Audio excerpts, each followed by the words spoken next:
नमस्कार दोस्तों, एक बार फिर से आपका स्वागत है हमारे स्कॉलर्स के ऑनलाइन डिजिटल प्लेटफॉर्म पर, जहां पर आज अपन करेंगे पेपर नंबर 025803 के रीजनिंग पार्ट का सॉल्यूशन।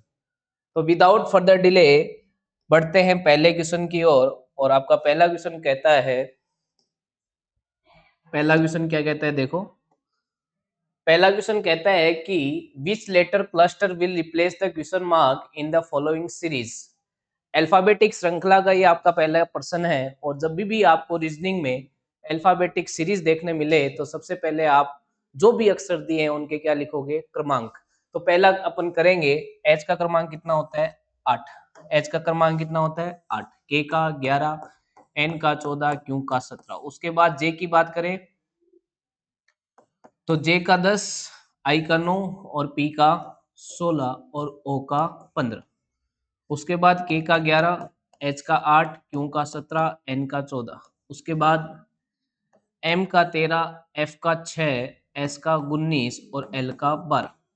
अगर सीक्वेंस पढ़ने की कोशिश करें तो यहाँ पर आपका +2, यहाँ पर आपका +1, यहाँ पे +2। तो अपन कह सकते हैं कि +2 +1 +2, तो अब क्या आएगा, +1। +1 13 में होगा तो कितना आ जाएगा, 14। उसके बाद अगर बात करें नेक्स्ट की तो आप देखोगे कि 11 में क्या हुआ है, प्लस नहीं -2, फिर -1 और उसके बाद -2। तो ये जो सीक्वेंस है वो है -2 -1 -2। तो अब 6 में -1 होगा तो क्या आएगा, 5 आएगा। यानी पहला अक्षर आएगा एन, दूसरा आएगा ई। ऑप्शन एलिमिनेट करते हुए चलो, ये नहीं हो सकता, ये नहीं हो सकता, दो रह गए। अगर तीसरा और पहचान लूंगा तो मेरा आंसर आ जाएगा। चलो तीसरे की ओर बढ़ते हैं अपन। तो तीसरा क्या कहता है कि 14 से क्या है, 16 यानी माइनस का, सॉरी प्लस का 2। फिर 16 से 17 यानी प्लस का 1। फिर 17 19 का मतलब प्लस का 2। तो ये जो सीक्वेंस है वो +2 +1 +2। तो अब आ गया +1। +1 19 में करेंगे तो 20 आएगा और 20 पे क्या आता है, टी आता है। तो आपका ऑप्शन जो है, इसका आंसर जो है वो क्या हो जाएगा, बी। क्योंकि NET यहाँ पर आ रहा है लेकिन यहाँ पे NEK आ रहा है, तो ये ऑप्शन भी एलिमिनेट हो गया। इस तरीके से अपन ने पहला क्वेश्चन सोल्व किया। अब करेंगे अपन क्वेश्चन नंबर 2। ठीक है, क्वेश्चन नंबर 2 है आपका मिरर इमेज का, जहां पे आपको पूछता है कि अगर मैं यहाँ पर दर्पण लगा दूं तो मेरे को कैसा आपको प्रतिबिंब मिलेगा। अगर यहाँ पे दर्पण लगाएंगे तो आपको पता है कि ऊपर नीचे की चीजें चेंज नहीं होगी, केवल ये चीज यहाँ दिखेगी और ये दूर दिखेगी। ठीक है, तो ऐसा तो सब में दिया गया है, लेकिन अगर मैं बात करूं कि इस एरो की बात करें तो ये एरो भी आपको कुछ ऐसा ही दिखाई देगा, जो कि ऑप्शन नंबर 1 में नहीं दिख रहा, इसमें दिख रहा है। ये तो एरो ही बदल दी। इसमें देखो एक तो ऐसा है लेकिन एक ऐसा है, यानी दोनों में क्लियर है। और अगर बात करें तो ये वाली जो चीज है ये पास में दिखेगी, जबकि इसमें दूर की ओर दिख रही है। तो आपका आंसर क्या हो जाएगा, पी। क्लियर है, ये था आपका क्वेश्चन नंबर 2। अब चलेंगे अपन क्वेश्चन नंबर 3 की ओर।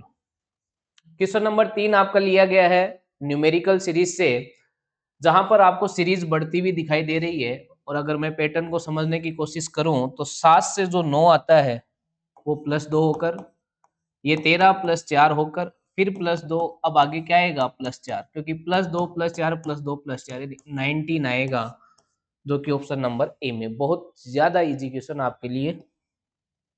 नेक्स्ट क्वेश्चन नंबर 4 की ओर चलते हैं, जो कि आपका है न्याय निगमन एक साइलोट नाम के चैप्टर से आपका ये क्वेश्चन लिया गया है, जिसके लिए सबसे पहले आपको क्या करना पड़ता है, दिए गए स्टेटमेंट से आपको क्या बनाना पड़ता है, डायग्राम। तो दिए गए स्टेटमेंट से अगर डायग्राम बनाने की कोशिश करेंगे तो ये कहता है कि सम मेल्स आर स्विमर्स, कहने का मतलब सम मेल्स आर स्विमर का अगर देखें तो वेन डायग्राम ये बनेगा। ऑल स्विमर आर एथलीट्स, तो इसका डायग्राम ये बनेगा। क्लियर है बात। अब इन दो स्टेटमेंट से अपन को कंक्लूजन देखना है कौन सा सही है। पहली बात तो दोनों ही स्टेटमेंट पॉजिटिव है, तो नेगेटिव कंक्लूजन हो ही नहीं सकता। क्लियर है बात। अब पहला अगर चेक करूं कि सम एथलीट मेल है क्या, तो बिल्कुल सम एथलीट मेल दिखाई दे रहे हैं, तो ये आपका सही है। अगर तीसरे की बात करूं तो सम एथलीट्स आर स्विमर, तो बिल्कुल, और सम एथलीट्स आर स्विमर भी मुझे दिखाई दे रहे हैं, तो ये भी सही है। तो केवल पहला और तीसरा जो कि ऑप्शन नंबर ए के अंदर है। तो ये था आपका क्वेश्चन नंबर 4, जो कि आपका कहता है आंसर कौन होगा, ए। नेक्स्ट क्वेश्चन नंबर 5 की ओर चलते हैं। क्वेश्चन नंबर 5 आपका कहता है कि फाइंड द ओड वन, कहने का मतलब 3 के अंदर कुछ सिमिलरिटी है, एक आपकी चीज अलग है। तो चलो देखने की कोशिश करते हैं क्या चीज अलग है। 9 से 7 जो है वो -2 होकर आता है, 7 से 5 भी -2 होकर आता है, और 5 से 3 भी -2 होकर आता है।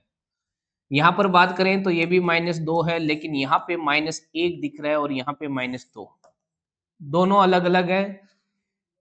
अगर तीसरा इसके जैसा है तो वो आंसर हो जाएगा, इसके जैसा है तो वो आंसर हो जाएगा। चलो यहाँ पे अगर अंतर देखो तो -2 का, यहाँ पे भी अंतर -2 का, यहाँ पे भी अंतर -2 का, कहने का मतलब ये चीजें सेम चल रही है, -2 -2 -2 वाली चीजें सेम चल रही है। इसका मतलब आंसर नंबर बी होगा। भले ही आप इसको चेक कर सकते हो, यहाँ पे -2 है, यहाँ पे भी -2 है और यहाँ पे भी -2, तो 3 में सिमिलरिटी हो गई और एक आपका अलग हो गया, तो इसका आंसर हो गया b, b for boy. Next question number 6 की ओर चलेंगे। क्वेश्चन नंबर 6 का कहना है कि जिस प्रकार प्रशिक्षण का संबंध खोज से है, उसी प्रकार पढ़ना का संबंध किससे है। यानी experiment is related to invention in the same way as it is related to. देखो, प्रशिक्षण या इनोवेशन किसके लिए किया जाता है? प्रशिक्षण और इनोवेशन किया जाता है किसी रिसर्च या खोज के लिए। तो अपन पढ़ते किसके लिए? सीखने के लिए, सीधी सी बात है। तो इसका आंसर क्या हो जाएगा? सी। इसका आंसर क्या हो जाएगा? सी। तो आपका क्वेश्चन नंबर 6 का आंसर क्या होगा? सी। क्वेश्चन नंबर 6 का आंसर क्या हो गया आपका? सी। क्लियर है बात? अब चलेंगे अपन क्वेश्चन नंबर 7 की ओर। तो क्वेश्चन नंबर 7 क्या कहता है? क्वेश्चन नंबर 7 आपका देखा जाए तो ये वेन डायग्राम का ही क्वेश्चन है, लेकिन वेन डायग्राम के अंदर ये किसी अन्य टाइप का, जो आप देखते हो पेपर में आता रहता है अक्सर, जहां पर ये कह रहा है कि जो ट्राइंगल है, ये जो त्रिभुज है, वो टीचर्स को रिप्रेजेंट करता है। ट्राइंगल किसको रिप्रेजेंट कर रहा है? टीचर्स को। और जी कहाँ गए? हाँ जी, ट्राइंगल रिप्रेजेंट कर रहा है टीचर्स को, और जो सिटी है वो किसको रिप्रेजेंट कर रही है? आपको रेक्टेंगल यानी आयत को। और जो इंटेलिजेंट है वो सर्किल को रिप्रेजेंट कर रहे हैं, और जो स्क्वायर यानी वर्ग है वो किसको रिप्रेजेंट कर रहे हैं? मेल को। अब आपको क्या पूछा है वो देखो, कि एक कितने शहरी, यानी एक तो होना चाहिए शहर का, दूसरा आपका बुद्धिमान भी होना चाहिए, तीसरा आपका शिक्षक भी होना चाहिए, लेकिन पुरुष नहीं होना चाहिए। अब देखो ये जो चीजें हैं पुरुष वाली, इसको कटा दो, ये तो आंसर हो ही नहीं सकते। क्लियर है बात? अब कॉमन क्या है? क्योंकि 3 चीजें कॉमन आनी चाहिए, तीनों चीजें मिक्स आनी चाहिए। अब मिक्स वाली चीज तो एक ही दिख रही है, 10 नंबर। इसके अलावा अगर देखो 9 को, तो 9 केवल ट्राइंगल के अंदर है और सर्किल के अंदर है, इस रेक्टेंगल के अंदर नहीं है। जबकि तीनों चीजें तो आनी चाहिए, कि शहर भी होना चाहिए, बुद्धिमान भी होना चाहिए, शिक्षक भी होना चाहिए। तो ये देखते हुए आपका 10 ही क्या हो जाएगा? आंसर हो जाएगा। ये था आपका question number 7। Next question number 8 की ओर चलते हैं। क्वेश्चन नंबर 8 में आपको पूछा है द नंबर ऑफ ट्राइंगल्स। अगर मैं बात करूं, क्लास के अंदर अपन पढ़ते हैं कि जब भी इस प्रकार का बेसिक आपको देखने मिले कि किसी भी एक स्क्वायर में त्रिभुजों की संख्या बताओ, तो आप एक नंबर से स्टार्ट करते हुए नंबर स्टार्ट करें, और जो भी हाईएस्ट नंबर है उसको मल्टीप्लाई कर दे 2 से, तो ये इस बेसिक्स में नंबर ऑफ ट्राइंगल्स हो जाएंगे। दूसरा बेसिक आपने क्लास में ये पढ़ा है कि अगर किसी त्रिभुज के एक शीर्ष से सीवियन रेखाएं खींची जाए, तो इसमें त्रिभुजों की संख्या कैसे काउंट करते हैं? तो एक नंबर से स्टार्ट करते हुए नंबरों को जोड़ देते हैं। अगर संख्या ज्यादा है सीवियन की, तो संख्या 3 से ऐसे ऐड हो जाता है। क्लियर है? फिलहाल यहाँ पे एक और दो, एक ये वो बेसिक आपका है, तो यहाँ से तो कितने आएंगे? 3। और यहाँ से कितने आएंगे? तो आप बोलोगे सर यहाँ से आएंगे 16। तो सीधी सी बात है कि ऊपर वाले में 3 और नीचे वाले में 16। ये तो हो गए बेसिक। अब इन दो बेसिक को जोड़कर भी जो ट्राइंगल बनता है वो और देखना आपको। तो आप कहोगे सर बिल्कुल देखो, ये जो दो ट्राइंगल आपको दिख रहे हैं कौन कौन सा, एक तो ये वाला और एक ये ट्राइंगल, इन दोनों बेसिकों को यूज करके बनता है। तो सीधी सिंपल सी बात है, दो एड हो जाएंगे, 19 में दो एड होंगे, तो इसका आंसर क्या हो जाएगा? 21। यानी क्वेश्चन नंबर 8 का आंसर आपका क्या होगा? ए। ये था आपका क्वेश्चन नंबर 8। अब अपन चलते हैं क्वेश्चन नंबर 9 की ओर। क्वेश्चन नंबर 9 की ओर। तो क्वेश्चन नंबर 9 क्या कहता है आपका? चलिए, क्वेश्चन नंबर 9 कहता है कि ये जो आकृति है, आप कौन से ऑप्शन से, ऐसा कौन सा ऑप्शन है जिसमें ऐसी आकृति आपको मिल सकती है, यानी छिपी हुई आकृति आपको पहचाननी है। तो मैं ये कहता हूं कि अगर आप ऑप्शन ए को ध्यान से देखोगे तो आपको ये डायग्राम देखने मिल जाएगा। देखो ये वाली, ठीक है? या फिर थोड़ा ऊपर से लेना चाहो तो ये ले लो। सही है? ये आ गए यहाँ पर, और ये देखो यहाँ पर, उसके बाद ये, फिर ये, फिर ये। तो कुछ ऐसा आपको इस डायग्राम से देखने मिल जाएगा, यानी ऑप्शन नंबर ए से आपको ये आकृति मिल जाएगी। ये था आपका क्वेश्चन नंबर 9। अब चलते हैं क्वेश्चन नंबर 10 की ओर। क्वेश्चन नंबर 10 है आपका पेपर कटिंग और फोल्डिंग से, जहां पर आपको अनफोल्ड करना है। और अनफोल्ड करोगे तो मैं आपको बताता हूं कि सबसे पहले ये अनफोल्ड होगा तो मिरर आपको यहाँ लगाना है। जैसे जैसे अनफोल्डिंग वैसे वैसे आप मिरर लगा दो, यहाँ मिरर लगा दो तो अनफोल्डिंग इधर हो जाएगी। तो यहाँ आपको एक सर्किल दिखाई देगा, एक सर्किल के पास एक सर्किल दिखाई देगा। ठीक है। दूसरा, आपने ये कट लगाया है तो ये कट आपको इस तरीके से दिखाई देगा। क्लियर है। और ये कट दिखाया तो ये कट यहाँ पे दिखाई देगा। तो कुछ ऐसा डायग्राम आपको दिखाई केवल एक अनफोल्डिंग से देगा। क्लियर है। अभी भी आपको एक अनफोल्डिंग और करनी है, कौन सी, ये वाली। तो आपको यहाँ मिरर लगाना पड़ेगा। और जैसे ही आप यहाँ मिरर लगाओगे तो आपको ये क्या होगा, ये सर्किल पूरा बन जाएगा और ये दो जो है वो यहाँ दिखाई देंगे। क्लियर है। साथ ही साथ ये जो कट है वो कट इधर आ जाएंगे। क्लियर है। और ये कट इधर आ जाएगा। इसके अलावा अगर आप गौर से देखोगे तो एक कट ये भी है तो इधर भी कट आएंगे। तो इधर कट आएंगे तो एक कट ये भी आएगा। एक कट ये, एक कोने वाले ये चार, साथ ही ये पूरा ये यहाँ पर और एक दो यहाँ पर, ऐसा डायग्राम। तो आप ये देखो कि इधर ये कट तो आएगा नहीं, तो ऑप्शन डी एलिमिनेट। ये वाला कट कहीं से भी नहीं आएगा, ये भी एलिमिनेट। अब रह गया ऑप्शन नंबर ए और बी, जहां पर केवल इतना सा अंतर है कि इनके बीच का डिस्टेंस ज्यादा है, जबकि ये डिस्टेंस कम रहेगा। तो इसका आंसर क्या हो जाएगा, बी। ये था आपका क्वेश्चन नंबर 10 पेपर कटिंग और फोल्डिंग से, जिसका आंसर क्या है, बी। अब चलते हैं क्वेश्चन नंबर 11 की ओर। क्वेश्चन नंबर 11 की ओर। क्वेश्चन नंबर 11 क्या कहता है, क्वेश्चन नंबर आपका 11 कहता है कि जो रिलेशन 8 9 और 8 19 और 30 के बीच है, यानी 8 19 और 30 के बीच है, वही रिलेशन कौन से ऑप्शन में आपको देखने मिल रहा है। तो अगर मैं इनको गौर से देखता हूँ इन तीन नंबरों को, तो मैं ये देख पा रहा हूँ कि 30 प्लस 8 करेंगे तो कितना आएगा 38, और डिवाइड बाई 2 कर देंगे तो क्या आ जाएगा 19। ये था वो तीन के बीच का रिलेशन। इन दो नंबरों को जोड़ो, डिवाइड 2 कर दो तो ये आ जाता है। तो ये ऐसा जो मेरे को जो लॉजिक है वो कि कौन से ऑप्शन में दिख रहा है, तो आप कहोगे सर मेरे को भी दिख रहा है, आपको भी दिख रहा है ऑप्शन नंबर ए में, जहां पे 38 को अगर 12 से ऐड कर दूं तो 50 आ जाता है, और फिर डिवाइड कर दूं 2 से तो बीच वाली संख्या 25 आ जाती है। ठीक है। तो ये था आपका क्वेश्चन नंबर 11। अब चलते हैं क्वेश्चन नंबर 12 की ओर। क्वेश्चन नंबर 12 क्या कहता है आपका, क्वेश्चन नंबर 12 कहता है कि जिस तरीके से ड्राइव को कोड किया है 59372 से और एसपीयूआर को कोड किया है 6489 से, वैसे ही पीआरआईडी प्राइड को कोड कैसे करेंगे। तो सीधी सिंपल सी बात है, अगर आप इस क्वेश्चन को ध्यान से देखोगे तो आपको ये क्वेश्चन जो दिखाई देगा वो देगा फिक्स कोडिंग का। कौन सी कोडिंग का, फिक्स कोडिंग का। क्यों, ऐसा मैं क्यों कह रहा हूं, अगर मैं देखूं आर और यहाँ पे आर, तो आर यहाँ पे दूसरे नंबर पे कोड आपको क्या दिखाई दे रहा है 9, यहाँ पे लास्ट में आ रहे तो लास्ट में कोड क्या दिखाई दे रहा है 9, यानी दोनों ही जगह आर का कोड क्या लिए है 9। क्लियर है। तो इसका मतलब ये जो कोडिंग है वो कौन सी है, फिक्स कोडिंग। क्लियर है। अब फिक्स कोडिंग है तो सीधी सिंपल सी बात है कि आपको जो पूछा है वो चीज दी गई कोडिंग के अनुसार लिख दो। पी, पी कहां से आएगा, यहां से नंबर 2, नंबर 2 का कोड क्या है 4, तो पी का कोड आएगा 4। उसके बाद आर, आर का कोड क्या आएगा, दूसरे नंबर पे है 9 तो 9। फिर आई का कोड क्या आएगा, आई तीसरे नंबर पे है यहाँ पे, तो तीसरे नंबर पे कोड 3। 493 से अपन स्टार्ट करें, 493 ये नहीं है, 493 ये है, ठीक है, ये नहीं है, 493 ये नहीं है, तो आपका एक ही ऑप्शन बच गया, ऑप्शन नंबर डी। आगे चेक करने की जरूरत नहीं है, कहने का मतलब डी और ई का कोड निकालने की जरूरत नहीं है, आपके तीन ऑप्शन एलिमिनेट हो गए। ठीक है। अब चलते हैं क्वेश्चन नंबर 13 की ओर, जो कि कहता है आपका एक सादृश्यता का है क्वेश्चन, यानी एनालॉगी का क्वेश्चन है। और एनालॉगी भी कौन सी, अल्फाबेट एनालॉगी। क्लियर है। अल्फाबेट एनालॉगी में क्या कहता है कि जो रिलेशन इन दोनों के बीच है वैसा ही रिलेशन इसका किसके साथ है, दिए गए ऑप्शन में से। क्लियर है। तो देखो क्रमांक लिखो, सबसे पहले तो आप लिखोगे एच का 8, जे का 10, एल का 12, एन का 14, आई का 9, एल का 12, ओ का 15 और आर का 18। अगर मैं देख पा रहा हूं तो ये देख पा रहा हूँ यहाँ पे +1, यहाँ पे +2, यहाँ पे +3 और यहाँ पे +4, यानी +1 +2 +3 +4। ये आप यहाँ पे लगा दो।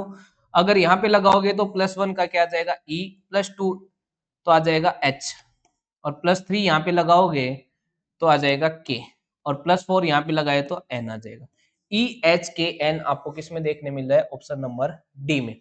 ये था आपका question number 13। Now question number 14 की ओर चलेंगे। क्वेश्चन नंबर 14 आपका है अल्फाबेटिक सीरीज से। तो अल्फाबेटिक सीरीज को सोल्व करने के लिए अपन को क्या लिखना होता है? Place value.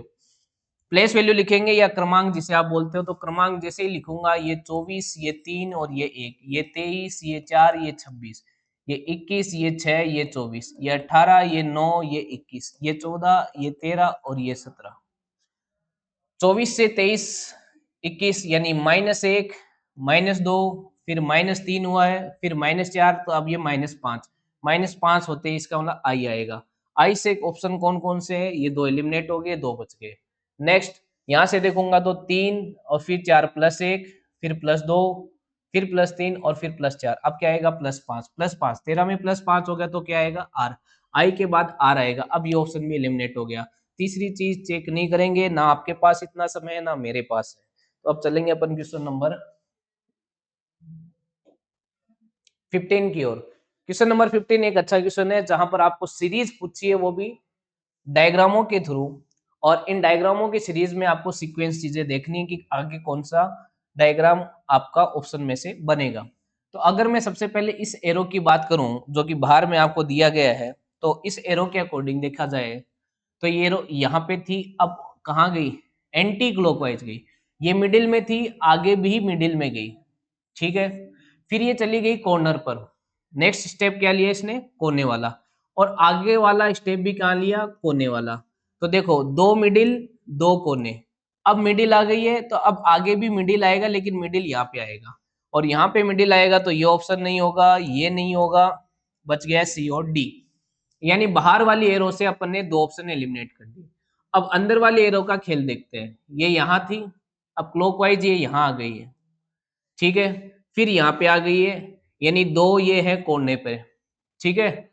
फिर ये मिडिल पे, तो अब आएगी कोने पर। कोने पे भी कहाँ पर, किधर चल रही है? देखो ये ऐसे चल रही है, क्लॉकवाइज। इस बार क्लॉकवाइज चल रही है, तो क्लॉकवाइज चलेगी तो आपकी कहाँ दिखाई देगी? यहाँ पे दिखाई देगी, यहाँ पे, जो कि ऑप्शन नंबर सी में दिखाई दे रही है। क्लियर है बात? ये था आपका question number 15। Now question number 16 की ओर चलते हैं। क्वेश्चन नंबर 16 आपका वही आपका कि इसमें से विषम छांटो, तीन में कुछ समानताएं हैं और चौथा आपका अलग है। तो बताओ, देखें क्वेश्चन नंबर 17 का आंसर क्या होगा। बहुत इजी क्वेश्चन है। अगर आप इसको गौर से देखते हो तो यहाँ पे आपको देखो ये एक्स एक्स और वाई वाई यानी 24-25 दिखाई देते हैं, क्रमांक 24-25 एक्स वाई का। यहाँ पर अगर बात करें तो ये 19-20 दिखाई देते हैं, और यहाँ पे ये 12-13 दिखाई देते हैं। लेकिन यहाँ पे मेरे को 6 और 5 यानी उल्टा दिखाई देता है, या आगे बढ़ रहा है 24-25, 19-20, 12-13, ये उल्टा दिखाई दे रहा है। तो ज्यादा चेक करने की जरूरत नहीं है, आपका आंसर क्या हो जाएगा? सी। देखते ही आप आंसर कर सकते थे, इतना इजी क्वेश्चन था। नाउ क्वेश्चन नंबर 17 की ओर चलेंगे। ये एक अंकों की सादृश्यता यानी न्यूमेरिकल एनालॉजी से क्वेश्चन दिया गया आपका कि 328 से 4 कैसे आया, वैसे ही 227 से, सॉरी 273 से क्या आएगा, यानी 328 से 4 कैसे आ सकता है। तो मैं अगर इस पर्सन को ध्यान से देखता हूं तो मैं ये देख पा रहा हूं कि अगर मैं फर्स्ट टू डिजिट में थर्ड डिजिट से डिवाइड करता हूं तो मेरे को ये मिल जाता है 4। तो सीधी सी बात है, इसकी फर्स्ट टू डिजिट 27, और इसको 3 से डिवाइड करूंगा तो मुझे क्या मिलेगा? 9, और मेरा आंसर क्या हो जाएगा? डी। ये था आपका नंबर एनालॉजी का क्वेश्चन नंबर 18। क्लियर है बात? अब आगे चलेंगे क्वेश्चन नंबर 20 की ओर, सॉरी 19 की ओर। क्वेश्चन नंबर 19 आपको ये बताना है कि जो एक आपको 4 और 5 ऑप्शन दिए गए हैं, इसमें एक ऐसा सीक्वेंस बताओ कि एक मीनिंग निकले, ठीक है। तो आपको 5 चीजें दी गई है: gateway of India, Mumbai, Maharashtra, विश्व और भारत। तो देखा जाए तो सबसे पहले अगर मैं बात करूं तो सबसे पहले विश्व आएगा, विश्व यानी नंबर 2 आएगा। फिर क्या आएगा? भारत आएगा, भारत मतलब 4 आएगा। फिर क्या आएगा? महाराष्ट्र आएगा, यानी 5 आएगा। और फिर उसमें आएगा मुंबई, मुंबई यानी नंबर 3 आएगा। और फिर आएगा गेटवे ऑफ इंडिया यानी नंबर 1 आएगा। तो ये आपका सीक्वेंस होगा, और ये सीक्वेंस जो है मुझे ऑप्शन नंबर ए में देखने मिल रहा है। तो ये था आपका क्वेश्चन नंबर 19 का एक सीक्वेंशियली और लॉजिकली एक कॉम्बिनेशन बैठाना था, उसको देखते हुए आपका 19वें का आंसर क्या हो गया, ए हो गया। क्लियर है। अब चलेंगे क्वेश्चन नंबर 20 की ओर। तो फटाफट मैं पानी पी लेता हूँ थोड़ा, ठीक है, पानी पियेंगे बाद में। चलो क्वेश्चन नंबर 20 की ओर चलते हैं। क्वेश्चन नंबर 20 आपका कहता है कि यदि किसी खिलाड़ी खेल के मैदान में 16 खिलाड़ी है, यदि प्रत्येक खिलाड़ी दूसरे खिलाड़ी से केवल एक बार हाथ मिलाए तो बताइए कुल कितने हाथ मिला सकते हैं। आप एक मुझे बताओ, अगर खिलाड़ियों की बात करें तो जितने खिलाड़ी होते हैं उससे एक हमेशा देखो, जैसे मान लो कि 10 लोग हैं, 10 लोग हैं तो वो 10वां आदमी जो है वो 9 ही लोगों से हाथ मिला पाएगा। पहली बात क्लियर है, यानी हाथ मिलाने वालों की संख्या हमेशा जो टोटल है उससे एक कम रहेगी, पहली बात। दूसरी बात, हैंडशेक, दो दो लोग मिलकर एक हैंडशेक करेंगे, 2 लोग मिलकर एक हैंडशेक होगा, ठीक है।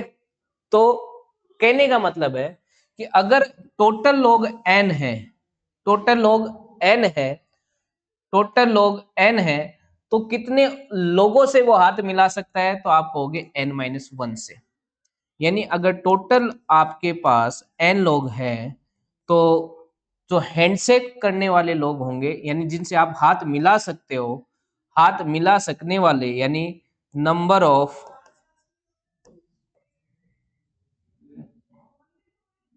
हैंडशेक बोल दो,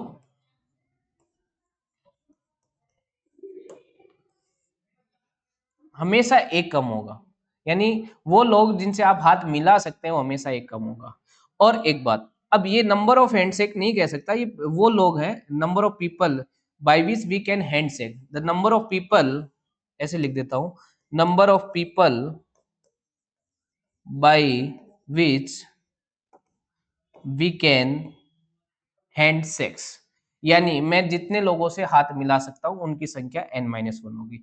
अगर मुझे ये पूछा जाए कि बताओ नंबर ऑफ हैंडशेक कितने होंगे, तो मुझे 2 से डिवाइड करना पड़ेगा। क्यों करना पड़ेगा? क्योंकि 2 लोग मिलकर एक हैंडशेक करेंगे। क्लियर है बात? तो बस इस फॉर्मूले में रख दो, n की वैल्यू यहाँ पे 16 दे रखी है और वो जो है 15 है, n-1 15 हो गया और डिवाइड बाई 2 कर दिया। यहाँ से मैं इस कैलकुलेशन को करूंगा तो मेरे को आंसर मिलेगा 120, जो कि मेरा ऑप्शन नंबर डी में दिखाई दे रहा है। देखो इसमें दो तरह के क्वेश्चन बनते हैं, एक तो उपहार देने वाले, एक दूसरे को उपहार देने वाले, वहां पर भी सेम ही लॉजिक है, बस ये याद रखना वहां पे 2 से डिवाइड नहीं होगा क्योंकि एक आदमी उपहार देगा दूसरा लेगा। क्लियर है। यहाँ पे हैंडशेक 2 लोगों को मिलके आपको किया जाता है। क्लियर है।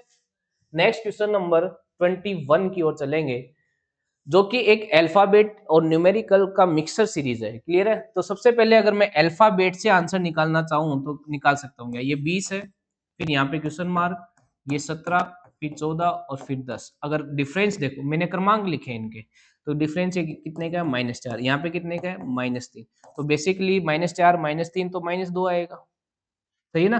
तो -2, 19 में से -2 होगा तो 17 होगा, तो यहाँ पे 19 आएगा, 19 का मतलब एस आएगा।